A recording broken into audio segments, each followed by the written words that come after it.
भारत सरकारच्या जाहिरातीवर मोदी सरकार म्हणून नामोल्लेख, त्यावर वंचित बहुजन आघाडीचा आक्षेप। भारत संकल्प विकसित यात्रेत मोदी सरकारचा उल्लेख करण्यात आल्याने अनेक गावात यात्रांना परतवून लावण्याच्या घटना घडल्या। कुठल्याही शासकीय कामात भारत सरकारऐवजी मोदी सरकार असा उल्लेख वारंवार करण्यात येत असल्याने आता याबाबतची चीड निर्माण झाली आहे।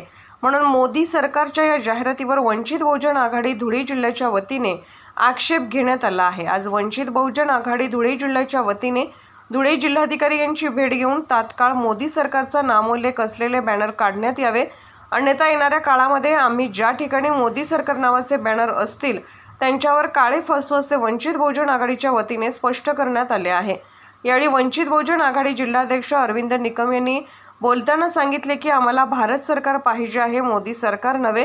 वारंवार मोदी सरकार असे सांगून आम्हाला मूर्ख बनवण्याचे काम देशात सुरू असल्याची प्रतिक्रिया त्यांनी यावेळी दिली। तसेच धुळे शहरामध्ये भारतीय जनता पक्षाचे निवडणूक चिन्ह असलेले कमळ प्रत्येकाच्या घराघराच्या भिंतीवर काढण्यात येत आहे। हे पक्षाचे निवडणूक आयोगाच्या नियमात बसत नाही, म्हणून निवडणूक आयोगाने आचारसंहिता लागण्याआधीच हे निवडणूक चिन्ह काढण्यात यावे, अन्यथा निवडणूक आयोगाच्या नियमाखाली आचारसंहिता भंग म्हणून ज्यांच्या घरावर हे पक्षचिन्ह असेल आणि ज्यांनी हे काढले असेल अशांवर गुन्हे दाखल करण्यात यावेत, अशी मागणी देखील त्यांनी यावेळी केली। यावेळी वंचित बहुजन आघाडीचे जिल्हाध्यक्ष अरविंद निकम, धुळे जिल्हा संघटक शंकर अण्णा खरात, उत्तर महाराष्ट्र उपाध्यक्ष रविकांत वाघ, आबा खैरनार, मयूर अहिरराव, सीताराम वाघ, चंद्रमणी वाघ, फकरुद्दीन खाटीक, आकाश बागुल, महेंद्र बोरसे, अमोल पवार, मुन्ना सरकार, रहीम पटेल, ईश्वर राजपूत, सागर चव्हाण, रघु खोपे आदी पदाधिकारी कार्यकर्ते मोठ्या संख्येने उपस्थित होते। या ठिकाणी धुळे जिल्हा वंचित बहुजन आघाडीच्या माध्यमातून माननीय महामहिम राष्ट्रपती भारत सरकार, राज्यपाल साहेब, महाराष्ट्र राज्य, मुख्यमंत्री महोदय, त्याचप्रमाणे जिल्हाधिकारी धुळे यांना वंचित बहुजन धुळे जिल्हा आघाडीच्या वतीने या देशामध्ये नरेंद्र मोदी हे जे जाहिराती करत आहेत, या जाहिरातींवर भारत सरकार नावाचा उल्लेख न करता त्यांच्या स्वतःच्या नावाचा उल्लेख करून त्यांच्या नावाची ब्रँडिंग करीत आहेत। म्हणजेच उदाहरणार्थ मोदी सरकारची योजना, मोदी सरकारची संकल्पना, अशा विविध प्रकारचे मोदी नाव वापरून या देशामधलं भारत हे नाव न वापरता ते लुप्त होण्याच्या याच्यावर चाललेलं आहे असं दिसून येत आहे।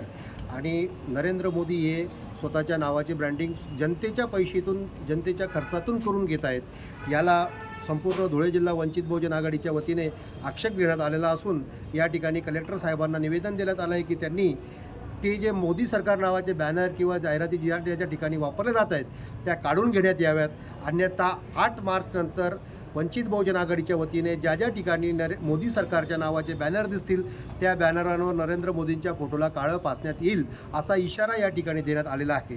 त्याचप्रमाणे घरोघरी राम मंदिरच्या काळामध्ये कमळाची फुलाची निशाणी प्रिंट केली गेलेली आहे। आता लवकरच आचारसंहिता लागणार आहे, लोकसभेचे इलेक्शन लागू होणार आहे, तर या ठिकाणी घरोघरी जे कमळाची फुलं काढलेली आहेत ती मिटवण्यात यावी अशा प्रकारची विनंती करण्यात आली आहे। जे लोक मिटवणार नाहीत त्यांच्यावर कायदेशीर कारवाई करावी अशी या ठिकाणी वंचित बहुजन आघाडीच्या वतीने मागणी करण्यात आलेली आहे।